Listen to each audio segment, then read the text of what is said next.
Good morning, St. Maarten. I'm Justine Lassaro. And I'm Alston Lawrence. And welcome to another edition of St. Maarten NEWSDESK. Brought to you by TV15. We're bringing the latest and most important stories around the island and beyond. It's Mother's Day weekend. Before we get into all of the nice things we can say,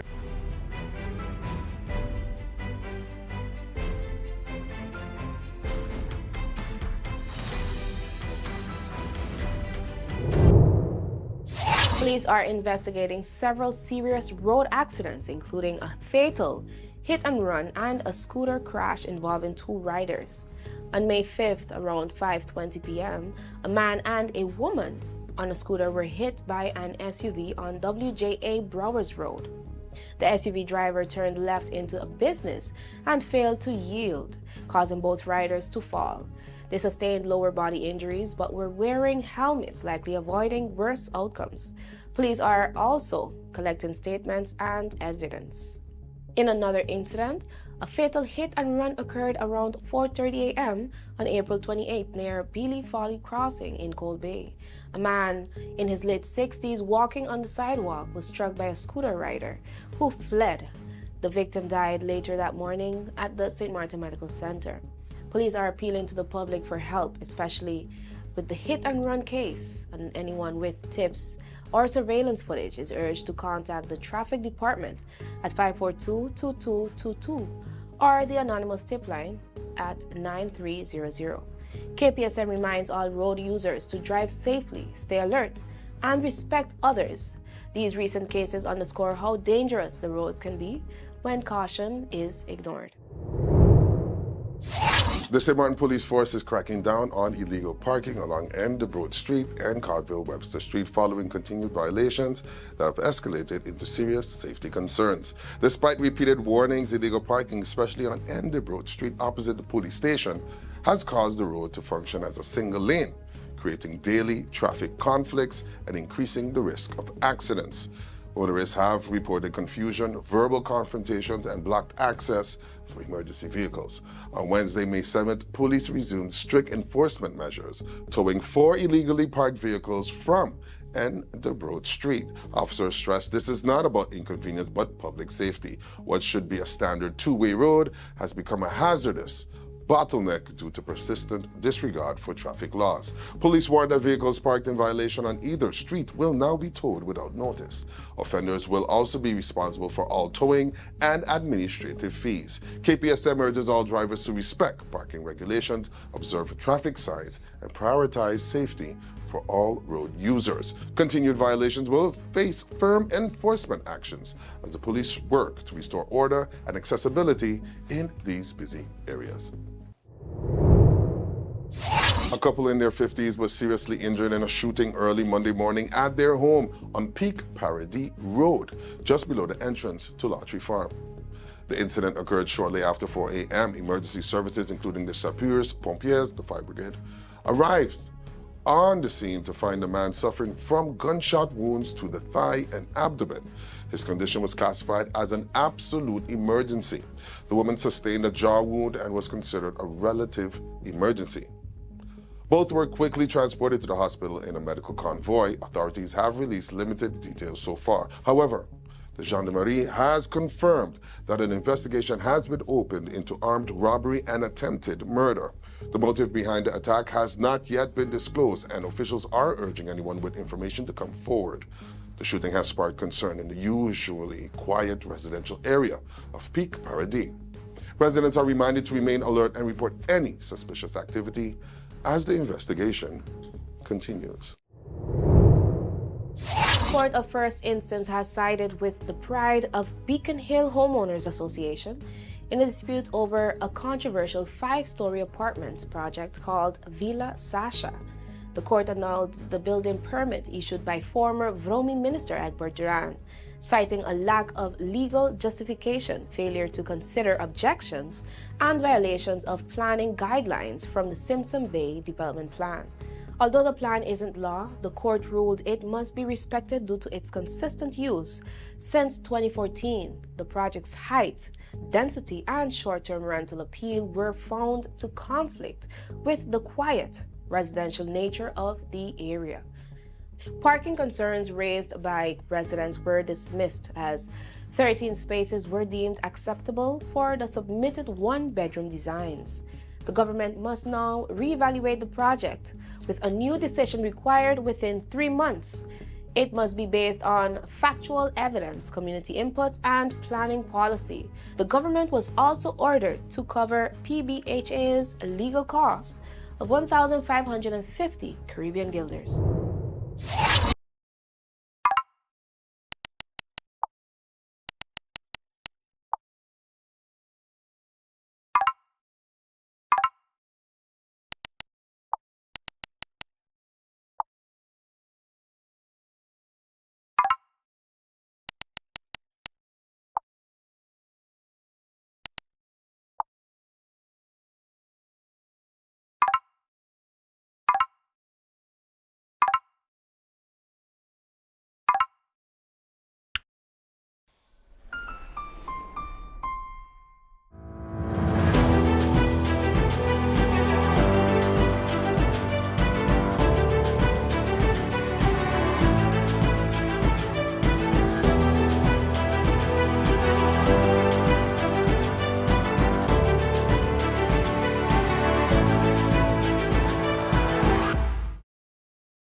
Let's put everything on the table.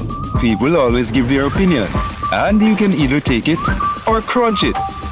Let them judge. We give in to the most irresistible flavor. We devour every nugget that falls in our hands, especially when it's our crunchy fried chicken. And let the crumbs fly if needed. Let them keep judging. We'll keep indulging. KFC, it's finger-licking good. Hello, my people. Make sure you tune in to Sit, Sip, and Chat every Monday at 5 p.m. on TV 15 and every Wednesday at 8:30 p.m. And make sure tune in to the Late Night Show with Andrew Dick from Monday to Friday at 10 p.m. with a repeat in the afternoon for no reason. In the afternoon, the Late Night Show at 3 p.m. Thank you, TV 15. Thank you, TV 15. Make sure tune in. Make sure tune in to the Late Night. And Sit, Sip, and Chat. Late Night. The Honorable Prime Minister Dr. Luc Marcelina has signed an agreement to launch Sint Maarten's first cell broadcast system, CBS, for emergency alerts. This new system will instantly send warnings like hurricanes or earthquakes to all mobile phones in targeted areas, even without internet or registration. The $650,000 project is funded by the World Bank and implemented in partnership with telecom providers Flow and Telem and regulator BTP. The government's ICT and disaster management departments will manage operations. Annual maintenance costs of $95,000 will be covered by the government. Unlike regular text alerts, CBS reaches phones in real time, regardless of signal strength. Officials say that this marks the first step in a national early warning strategy with standard messages and protocols to follow. Prime Minister Marcelina called it a milestone for public safety, while BTP's interim director praised the teamwork behind the project. Minister of Tourism, Economic Affairs, Transport and Telecommunications, the Honorable Grisha Martin unveiled measures to protect St. Martin's food security amid global tariff tensions. Key to these efforts is the launch of an Agriculture, Livestock and Fisheries Agency, ALF, to support local production and ensure quality certification.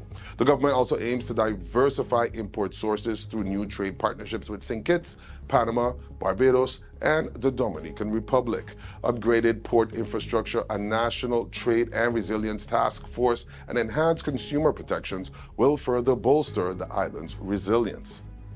These steps are essential for reducing St. Martin's exposure to global shocks and creating a more self-reliant future, Martin said, highlighting the risk of rising food prices and supply chains disruptions due to tariffs.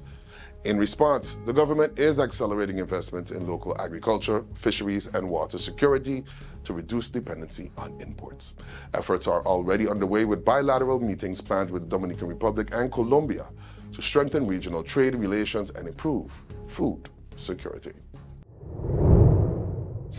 The National Recovery Program Bureau, NRPB, and NVGB have signed a U.S. $5.1 million agreement to place mid-voltage electrical cables and water pipes underground in 4 St. Martin districts: Cold Bay, Sudbury Ward, Point Blanche, and 8T Village Road.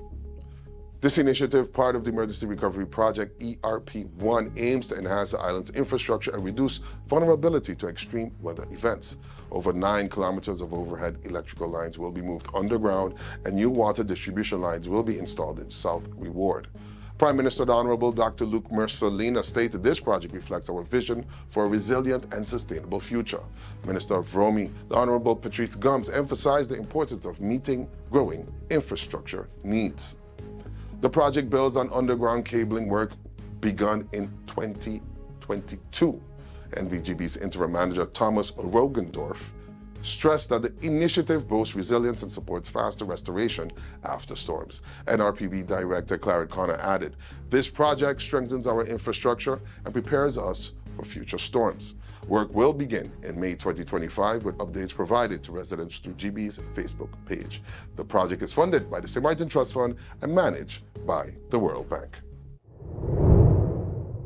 Minister of Public Health, Social Development and Labor, VSR, the Honorable Reginald Brook, reported a 159% increase in mental health cases for minors under 15, revealing troubling trends in youth mental health from 2021 to 2024. Involuntary mental health admissions have already reached 50% of last year's total in the first 4 months of 2025, signaling a growing crisis.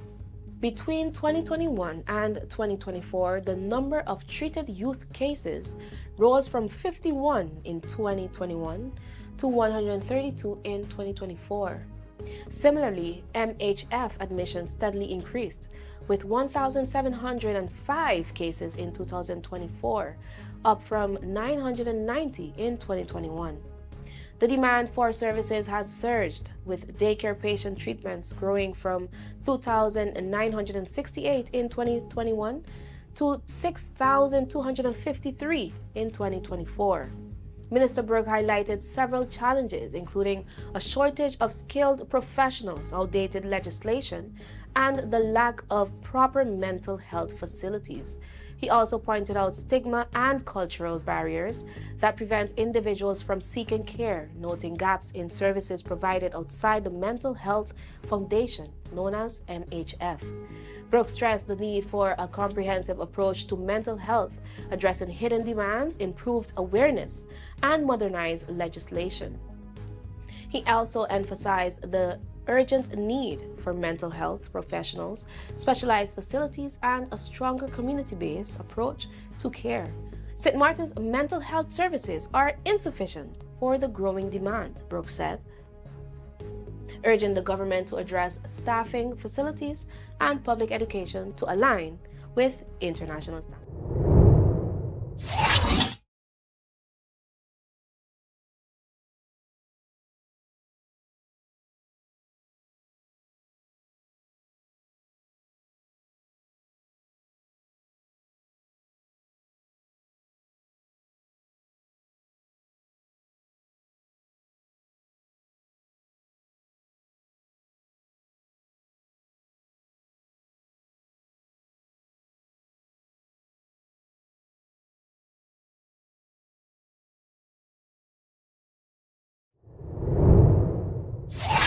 Hey there, it's Mizzy with the Sunshine Report, straight out of Sunshine City, Sint Maarten, bringing you the warmth and the sunshine you need to kickstart your day. So let's dive in today's forecast and see how the skies are treating us.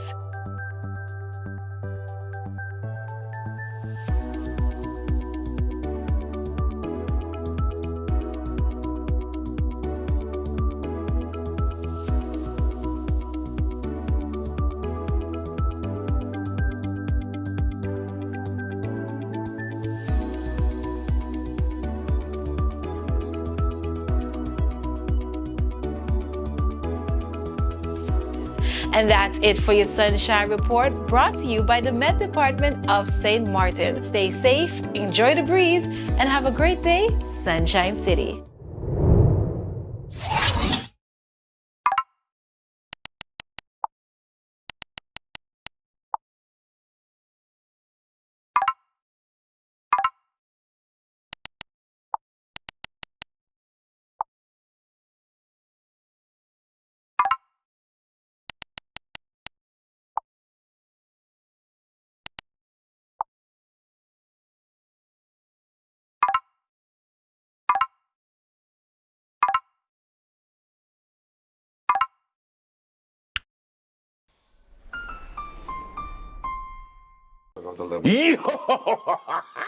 What did you do? Guess what? I got an idea. It's amazing. You see how we have the link sharing all everywhere? QR link, the yeah. QR link. Yeah. Raw Caribbean Channel app. Yeah. You're welcome. Put it in the back. But it's not an app though. It's not an app. App you have to like download something to get it on your phone, take up space. It's not an app. It's like an app. Therefore, it can be an app. So, it's an app. Raw Caribbean TV app. Say it with me, Al. Come on. It's not an app though. All you gotta do with that, it's a link. You take the link, you hit the bookmark, you say add to home screen, and so it shows up like an app icon, but it's not an app though. Are you a real person? It is an app because you get to watch all the programs from Raw Caribbean at one place. It is an app. I don't know how to explain this to you, but factually and technically, it's not an app. Kind of like we do the news, facts, Yeah. and you do that thing you do. Whoa. Point being, you just go to the QR, you hit bookmarks, and you hit add to home screen, and then you can have the link to, let's give it another name. The app. You want to call it the app? Raw Caribbean TV app. Jess. Yes. Jess, please, give some sense, Jess. Jess. It's kind of like an app. That's why she gets the big bucks. It's not an app, though. It's not a f***ing app. What the f***? It's not a f***ing app. You kiss your mother with her mouth? My God. Watch Raw Caribbean TV app. Watch Raw Caribbean TV app. Yes. It's not an app, though.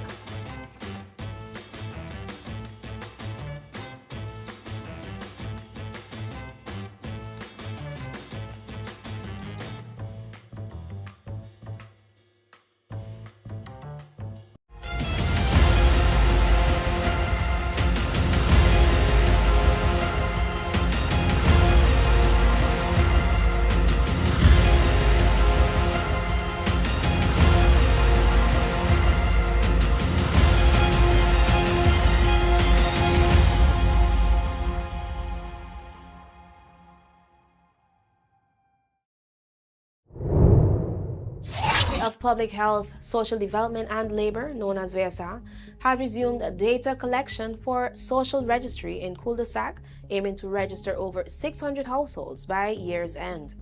The social registry is a secured government database that gathers information on household needs to ensure faster assistance, especially during disasters. Help us help you is the motto, emphasizing the importance of voluntary participation in short surveys conducted by trained data collectors. This information will improve government services and disaster response efforts. Secretary General of VSA stated, By registering, you are enabling us to better respond to community needs, designing effective policies and services. In the future, individuals will also be able to self-register online. All data will be kept confidential, used solely to plan programs and services. Stay updated through official government Facebook pages and the website. Mr. Sergio D. Blomont has been appointed as the new Education Director of the Foundation for Secondary Education, SVOBE, effective May 1st, 2025. In this leadership role, he will guide the educational direction and daily operations of Milton Peters College, MPC, and Sundell School.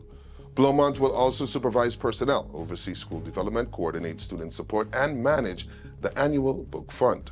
He rejoins SVOBE after previously serving as coordinator and acting department head of MPC's PKL department. Most recently, he was director of the National Institute for Professional Advancement, NEPA, a post he held since 2018. With over 25 years of experience in education and vocational training, including roles in the Netherlands and St. Maarten, he is known for his strong passion for technical education and adult learning.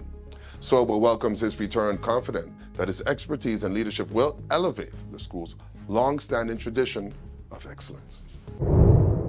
St. Maarten will host the Soul Beach Music Festival 2025 from May 21st to 26th, a move expected to provide a major economic boost during the tourism off-season. Minister of Tourism, the Honorable Grisha Martin, says the event will benefit hotels, restaurants, vendors, and artists, with some top hotels already reporting occupancy rates near 100%. Over 3,000 high-spending visitors are expected. The festival also spotlights local talent with 8 homegrown acts like Tamilia, King James, and DJ Outkast sharing the stage with global stars. Affordable tickets are being offered to locals, and fun miles can be redeemed at gas stations. Key events include a kickoff party at Casino Royale, a comedy night with Cedric the Entertainer, and a Saturday concert headlined by Charlie Wilson and Money Long. Activities span both sides of the island, with Minister Heidegger Martin urging the community to show hospitality and pride. "This is our chance to shine," she said, emphasizing the festival's potential to elevate the island's global image and community spirit. The Netherlands' Temporary Work Organization, TWO, has approved over 1.9 million Caribbean guilders, which is 984,000 euros in subsidies to boost business and entrepreneurship in St. Maarten. 800,000 Caribbean guilders will support reforms to simplify business licensing, improve SME financing, modernize Chamber of Commerce registration, and create an investment promotion agency. These reforms reflect our commitment to a stronger business climate, said TWO liaison Leona Romeo. Completion is set for April 2027. An additional 1.1 million guilder will fund the Advanced MSME educational program launching in 2025. Led by the SEDC, the 3-year initiative will provide training in tax compliance, administration, labor law, and include coaching and internships. The program, developed with Ireland International Trade Institute, supports St. Maarten's national MSME policy and aims to strengthen local business capacity. That's all the time we have for today's edition of St. Maarten News Desk. Thank you for joining us. Remember, new episodes premiere every Monday, Wednesday, and Friday at 8 a.m. on TV 15 across our social media platforms and all Alexa devices globally. I'm Alston Lawrence. And I'm Justine Lassiter, wishing you an amazing weekend and a happy Mother's Day. Happy Mother's Day and stay friendly. St. Maarten.